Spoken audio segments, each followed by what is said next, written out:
Матильде только что исполнилось 7 лет, когда она узнала, что больше никогда не увидит свою мать. Но, похоже, никто не знал, как объяснить ей причины, по которым это произошло. Ни у кого не было четкого ответа на вопрос о смерти миссис Марты Стивенс, даже у ее любимого мужа и отца, девочки Ричарда. «Матильда, дорогая мамочка на небесах, ты понимаешь, что я тебе говорю?» Отец в слезах рассказал ей об этом. На следующее утро после смерти матери. Матильда кивнула и после нескольких минут молчания поняла значение этих слов и разрыдалась. Все, что она могла спросить, как и любой ребенок ее возраста, в подобных обстоятельствах было: «Почему она ушла, мама? Когда я смогу увидеть ее снова? Ты знаешь, папочка, скажи мне, почему?» — спросила девочка, безутешно плача. У ее отца не было ответа. Ни он, ни кто-либо другой на самом деле не знали, почему Марта умерла такой молодой и, по-видимому, в добром здравии. Это была тайна, которую, казалось, не могла разгадать даже судебная медицина, пока неожиданные изменения курса полицейского расследования не раскрыло всю правду. И именно маленькая Матильда должна была найти его. Обстоятельства, связанные с загадочной смертью Марты Стивен, вызвали ряд слухов и подозрений среди соседей и близких друзей пары. Тем не менее, никто, не колеблясь, выразил свои соболезнования вдовцу и маленькой Матильде. Обычным делом было бы похоронить ее тело через 2-3 дня после смерти, но особые обстоятельства помешали этому, задержав похороны на неделю. Ричард Стивен не жаловался. Он был настолько подавлен смертью своей жены, что, казалось, не замечал ничего, что происходило вокруг него. Его единственной заботой было Матильда и возможность даровать своей любимой жене вечный покой. Но сюрпризы и тайны, связанные со смертью его жены, только начинались. А за день до похорон отцу Матильды поступил очень таинственный звонок от коронера, который занимался осмотром тела его жены. Во время похорон. Вы не имеете права открывать гроб ни при каких обстоятельствах. Вы понимаете, мистер Стивен? Крайне важно, чтобы это было сделано таким образом ради всеобщего блага, сказал коронер с серьезным жестом и угрожающим тоном в голосе. Что могло стать причиной того, что гроб оставался закрытым во время похорон? Инфекционное заболевание. Плохое состояние гроба из-за продолжительной болезни или несчастного случая? Никто, похоже, не знал. И коронер, как бы ни настаивал мистер Стивен, тоже был непреклонен и отказался поделиться с ним какой-либо информацией, которая могла бы пролить свет на тайну смерти его жены. «Это опасно?» Это было все, что удалось спросить Ричарду. Коронер просто кивнул, а затем, оставив его в еще большем шоке и замешательстве, чем он был на самом деле, исчез.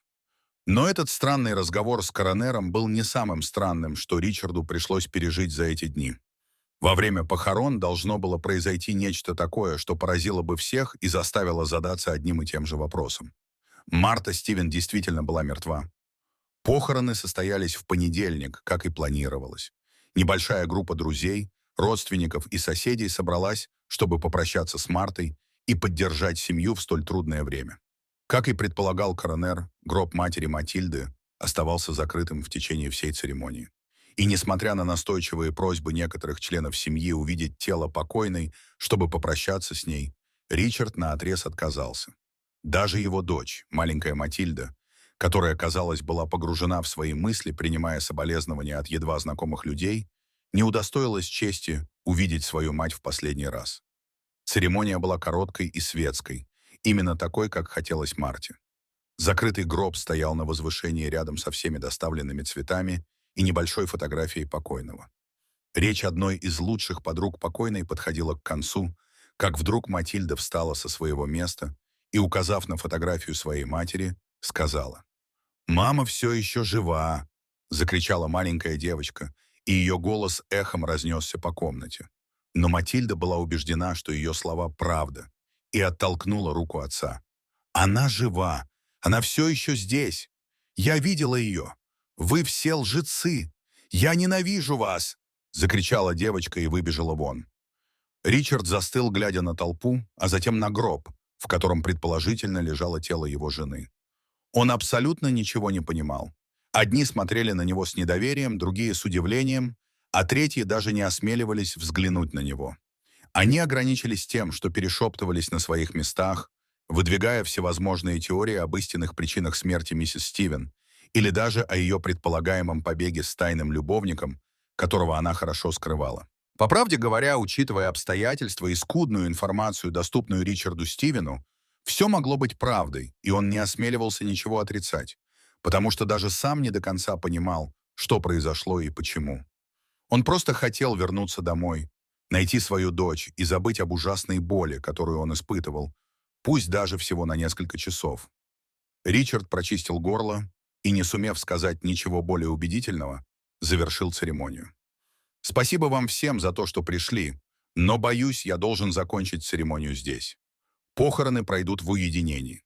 Я надеюсь, вы понимаете мое решение и уважаете мои пожелания в это время, когда моей семье так больно», сказал Ричард прерывающимся голосом на грани слез. Никто не осмелился сказать что-либо еще, и среди перешептываний и тишины все гости разошлись, оставив Ричарда наедине с гробом его жены. Но был один особенный гость, на которого он не рассчитывал, и который оставался незамеченным на протяжении всей церемонии. До этого момента. Это был детектив полиции Тейлор Роуланд, лучший друг Ричарда, которого он не видел более 2 лет. Тейлор переехал из города, когда женился, и жил более чем в 2 часах езды. Но когда он услышал о внезапной смерти жены своего друга, он захотел вернуться, чтобы выразить свою поддержку. Но никто из них не знал, что его возвращение в город поможет ему не только пережить смерть жены, но и осмыслить недавние слова его дочери Матильды. Матильда не ходила в школу, поэтому она тоже была с ними. Девочка отказалась разговаривать со своим отцом после того, как убежала во время похорон, и все еще была очень серьезна. Но это не помешало полицейскому Роуланду задать ей несколько вопросов о ее матери и ее странных заявлениях. «Матильда, милая, ты понимаешь, что значит для человека попасть на небеса?» Осторожно спросил он девушку, пытаясь установить доверительные отношения с ее крестницей. Матильда сначала отказывалась говорить, но потом, похоже, передумала и решила ответить полицейскому, хотя у девочки тоже были к нему вопросы. «Мне 7 лет, но я не глупая. Моя учительница говорит, что я самая умная в классе. Я никогда не лгу, сэр. Я знаю, что это значит, когда кто-то умирает, но моя мама не на небесах. Она здесь, в Тимберлейке, и я могу вам это доказать», сказала Матильда твердым голосом. Она была похожа не на 7-летнего ребенка, а на взрослую женщину, которая точно знает, как принимать собственные решения. Тейлор и отец Матильды посмотрели на нее с недоумением. Они не ожидали такой реакции от такой юной девушки, особенно учитывая обстоятельства, в которых они жили. «Можете ли вы это доказать? Что ты имеешь в виду? Где вы видели свою мать, Матильда?» Снова спросил полицейский, все больше и больше заинтригованный. Девушка встала со стула и подошла к одному из окон дома. Она указала пальцем на окно. Окно. Она была там, смотрела на меня через окно. 2 дня назад. Папы там не было. Он пошел за дровами. Вот почему он ее не видел. Но я знаю, что это была она. Она моя мать, и я узнала бы ее где угодно, сказала девушка. Ричард побледнел, слушая свою дочь. Он надеялся, что это было видение, порожденное ее воображением и горем из-за потери матери. Но то, как она объясняла свои действия, и ее голос не были похожи на голос человека, у которого были видения. Это казалось реальным, но это было невозможно. Была ли его жена мертва или нет? «Хорошо, вы видели ее в окно». Роланд слегка кивнул и затем спросил, «Ты хочешь сказать, что она следует за тобой, а ты этого не замечаешь? Она следует за тобой и прячется, когда ты собираешься ее найти?» Он спросил. Матильда кивнула. «По дороге в школу или когда я выхожу из класса фортепиано, я вижу ее. Она прячется и одета странно, в кепку и темную спортивную одежду. Но я знаю, что это она. Она всегда возвращается, и я знаю, что она вернется домой. «Мама никогда бы меня не бросила», сказала Матильда дрожащим голосом на грани слез. После разговора с Матильдой Тейлор признался своему другу, он намерен начать собственное расследование смерти своей жены и предполагаемых мест, где, по мнению его дочери, она ее видела. «Мне жаль, что приходится спрашивать вас об этом, но в сложившихся обстоятельствах у меня нет выбора. Как умерла ваша жена и почему гроб оставался закрытым во время похорон?» С серьезным видом спросил Роланд.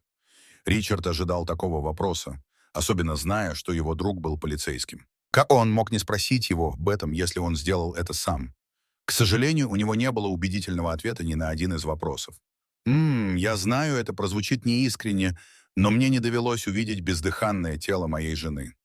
Когда я был на работе, мне позвонили из больницы и сказали, что она скончалась от обширного сердечного приступа во время пробежки в лесу недалеко от моего дома. Что касается закрытого гроба, я знаю то же, что и вы. Коронер, молодой человек, лишенный чувств, приказал мне не вскрывать его ни при каких обстоятельствах. Он сказал мне, что это может быть опасно. Я больше не осмеливался задавать вопросы. Я был в шоке. Теперь я сожалею об этом, признался Ричард, которому было очень стыдно. Детектив потер пальцами подбородок. Казалось, мысли его витали где-то далеко. «Итак, вы подтверждаете мне, что никто, кроме коронера, не видел труп вашей жены с того дня, как она умерла?» Кивнул Ричард, не осмеливаясь посмотреть другу в глаза. Он чувствовал себя маленьким мальчиком, который забыл сделать что-то важное. «Не волнуйся, это нормально, что ты ничего не заметил. И именно по этой причине они позаботились о том, чтобы вы были единственным человеком, осведомленным обо всем, что происходило с телом вашей жены до взвешивания. Они знали, что вы будете очень эмоциональны и не будете задавать вопросов. Но теперь я здесь, чтобы помочь вам. Вам не нужно ничего делать, Ричард. Я обо всем позабочусь. Поверь мне, сказал он своему другу, ласково проводя рукой по его спине. Ты отличный друг и лучший полицейский, которого я знаю. Если кто и может раскрыть эту тайну, так это ты, с благодарностью сказал Ричард. Ричард был прав, говоря это. Тейлор решил бы этот вопрос, но для этого ему пришлось бы столкнуться с большим количеством проблем, чем они думали. Первым пунктом расследования, которым решил заняться детектив Роуленд, было допросить коронера, который приказал его другу закрыть гроб и выдал свидетельство о смерти Марты. На следующий день, следуя инструкциям Ричарда, он отправился в офис коронера городской больницы. Но когда он попросил позвать доктора Андерсона, это было единственное имя, которое Ричарду удалось запомнить, потому что он видел его на бейдже, висевшем у него на куртке. Его ждал неприятный сюрприз. Андерсон? Он вышел на пенсию 3 года назад. Почему вы спрашиваете о нем? Вы родственник или что-то в этом роде? По-моему, сейчас он живет в Южной Дакоте. Я могу посмотреть информацию, если вам это нужно, удивленно ответила секретарша. Роланд настаивал, что здесь нет другого Андерсона, работающего судебно-медицинским экспертом. Девушка энергично замотала головой. Никто. Андерсон был холост, и у него никогда не было детей. Одинокий парень, но отличный профессионал. С тех пор судебно-медицинским экспертом является доктор Дженнифер Кларк. «Вы хотите, чтобы я уведомила ее?» – нерешительно спросила она. Роланд попрощался с администратором, извинившись за то, что отнял у нее время, и вернулся к своей машине. Он не добился никакого прогресса. Напротив, теперь у него было еще больше вопросов, чем раньше. Кто был тот коронер, с которым разговаривал его друг и который посоветовал ему не заглядывать в гроб его жены? Кто бы это ни был, этот человек должен был иметь какое-то отношение к Марте Стивен и ее подозрительной смерти. Обратный путь домой был коротким, всего около 15 минут ходьбы по боковой тропинке, которая соединяла центр деревни с домами в более уединенном месте рядом с лесом на берегу озера. «Это идеальное место, чтобы незаметно за кем-то подглядывать», подумал Роланд, анализируя маршрут девушки. Роланд искал подходящее место, чтобы спрятаться, и терпеливо ждал, когда что-нибудь произойдет. Матильда быстрым шагом шла по тропинке. Поблизости больше никого не было. Если бы кто-то прятался в тени, детектив заметил бы это. Прошло 10 минут, а тишина все еще царила. Девушка уже почти дошла до конца тропинки, когда внезапно внимание Тейлора привлек треск ломающейся ветки. Когда он посмотрел вверх на деревья, то увидел силуэт женщины в капюшоне, спортивной куртке и солнечных очках. Детектив уже некоторое время не видел Марту Стивен, но он мог бы узнать ее где угодно, и у него не было сомнений, что женщина в капюшоне, которая следовала за Матильдой, прячась за деревьями, была ею. Женщина следовала за девочкой, пока та не завернула за угол и не вошла в свой дом. Затем она убежала в лес, заблудившись в густых зарослях. Роланд не собирался позволять ей сбежать, поэтому он выскочил из машины и помчался за ней на полной скорости. Через несколько минут они оба подошли к маленькой деревянной хижине на берегу озера.